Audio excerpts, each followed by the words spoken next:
In the mid-18th century, British amphibious warfare could occasionally descend into farce.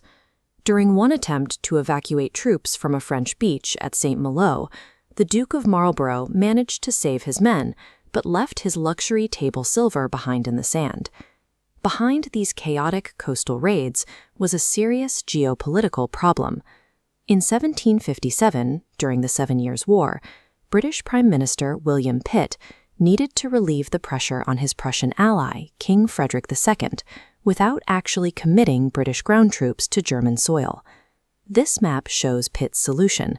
Instead of a direct land war, the British Navy launched aggressive hit-and-run attacks, striking French coastal towns and retreating quickly. The goal was forcing the French army to pull troops away from the Eastern Front to defend their borders. The strategy was innovative, but its effectiveness hinged entirely on one condition. The military had to execute these rapid landings and evacuations with absolute precision. The man selected to lead this fast-paced campaign was a 70-year-old British general named Thomas Bligh. Bligh was widely liked by his peers and known as an amiable, good-natured man. However, he was also a confirmed landlubber. He had zero practical experience with naval transport or the complexities of moving thousands of men from ships to shore. The British government had conceived a tactical plan that required seamless coordination between the Army and Navy, yet handed the command to an officer who lacked the specific expertise to navigate a coastal environment. Bligh's first assignment in August 1757 went smoothly. He successfully captured the port and fortifications of Cherbourg, burning French shipping in the harbor. His forces carried off French brass cannons, which were triumphantly paraded through the streets of London.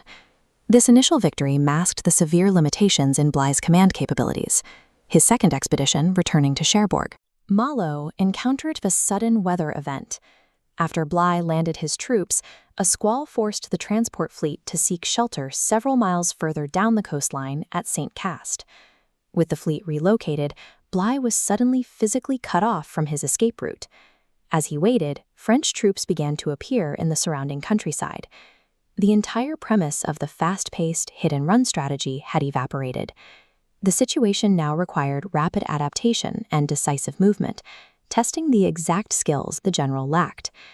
To reach his ships at St. Cast, Bligh first needed to march his men down the coast and cross the river Ecrinon. Displaying his complete ignorance of the sea, he proposed crossing the tidal river at high water, which was physically impossible. Rather than forming his 10,000-strong force into a defensive line to drive back the arriving French and buy himself time, Bligh simply sat and waited 9 hours until the tide receded enough for his men to wade across. This topographical layout shows how that delay proved fatal. The inaction allowed growing numbers of French troops, and even armed local peasants, to move in and hem the British forces against the sea. Bligh made the decision to camp for the night. As he openly broadcast his own fear of being trapped, that anxiety spread through the ranks. By the time the march resumed the following morning, the usual military order had dissolved, replaced by a clear sense of panic among the troops. By failing to act while he held numerical superiority, Bligh turned a brief logistical delay into a tightly closed trap. When morning arrived, a message was sent to the fleet for an early evacuation. Stealth and speed were the only remaining advantages the British had. But Bligh ignored the need for stealth. Rather than slipping away quietly, he ordered a vigorous reveille, raising the entire countryside with a noisy background of drumbeats. Despite the obvious need for haste, he then ordered his 10,000 men to march toward the boats in a single-file column, delaying the re-embarkation by several hours. His luck finally ran out. An expected force of 10,000 French troops from Brest arrived and attacked the retreating British soldiers just as they were taking to the boats. Under heavy fire, General Drury and the Guards Brigade were forced into a suicidal counterattack against the French to allow the embarkation to continue. French artillery splintered the transport boats in the water. Ultimately, the guards were overrun, and Drury was killed alongside more than 750 officers and men. The staggering loss of life on the beach was the direct result of a commander too timid to fight an equal number of French troops when he had the chance.